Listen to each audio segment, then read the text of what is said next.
The Ansoff Matrix. All types of business strive for growth, but growth can take many forms and can be achieved by many different means. The question is how to compare strategies and to decide which is best. The Ansoff Product Market Matrix is a tool to help businesses analyse and plan strategies for growth, and to attach levels of risk when assessing and comparing different strategies. First published by mathematician Igor Ansoff in 1957, the Ansoff matrix concentrates on two main areas of activity: products and markets. Within each of these areas, we consider the current, already existing activities of the business, and also potential new products and markets which can be developed.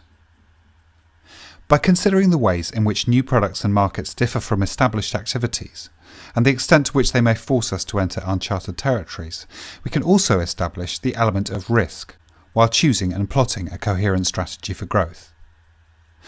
The farther from current successes a new strategy takes us, the higher the associated risk. Looking at the Ansoff matrix in generic form, it has four zones, with current, i.e. existing, and new options for each of the product and market criteria. Market penetration. This is the comfort zone of current products being supplied into the existing market. Potential for growth still exists, however, in consolidating and increasing market share, selling more products to existing customers, or finding new customers within these existing markets. These kind of market penetration strategies are considered relatively low risk, as both the product and customers are to an extent known quantities. Product development. New products for current markets. This strategy requires development of new products to supply into existing markets. Market share is increased by selling existing customers new products related to those already familiar to the market and building on the brand name. Market development. New markets for current products. The market development strategy involves finding new markets for existing products.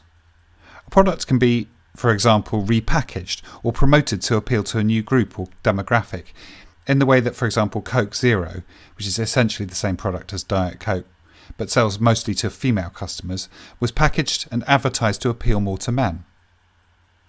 Marketing and promotional activities such as advertising and social media are especially valuable for market development strategies. Diversification. New products, new markets. Diversification involves identifying new markets in which the business is currently not active and developing new products to sell into them. This is the most high-risk strategy with the most unknowns. Diversification is further divided into related diversification, identifying new markets or developing new products which are related to existing activities, for example, developing a new related product to appeal to a younger market, and unrelated diversification, developing new products unrelated to the existing product lines or types and selling them into new markets where the business or brand is not associated with this product type, the highest risk level. Example: Apple iPod. In October 2001, Apple, a company until then associated with personal computers, released the first iPod personal digital music player.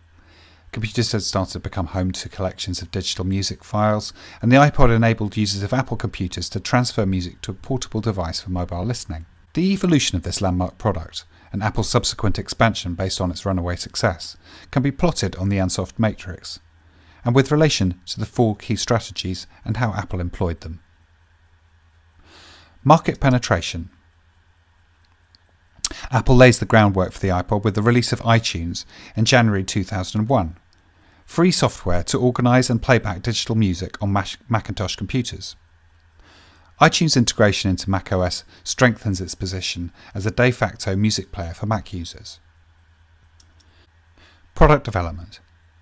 In October 2001, iPod portable digital music player was released to allow Mac users to transfer songs from their iTunes music collections for mobile listening.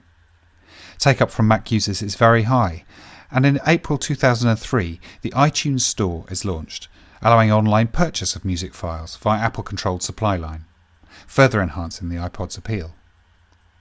iTunes is required to manage files on the iPod, which at this time means owning a Mac as well, so the iPod and iTunes Store are aimed squarely at Apple's existing customers. Market development.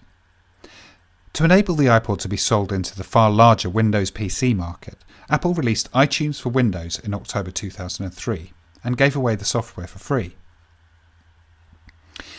The iPod could now be used easily with Windows computers, which could also access the iTunes Store. This move hugely expanded the potential markets for the iPod and resulted in an explosion in iPod sales. Diversification. Recognizing and building on the success of the iPod, Apple developed the iPhone, released into the completely new, for them, mobile phone market in 2007. Tied in again with the iTunes Store, soon to become also the App Store, it cemented Apple's position as a major mobile device supplier.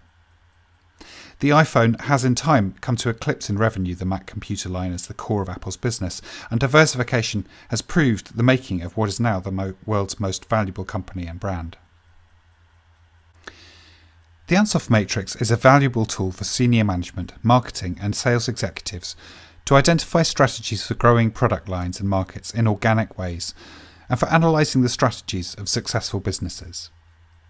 Applying its framework to marketing, product and business development strategies helps to plan for growth within a coherent business model.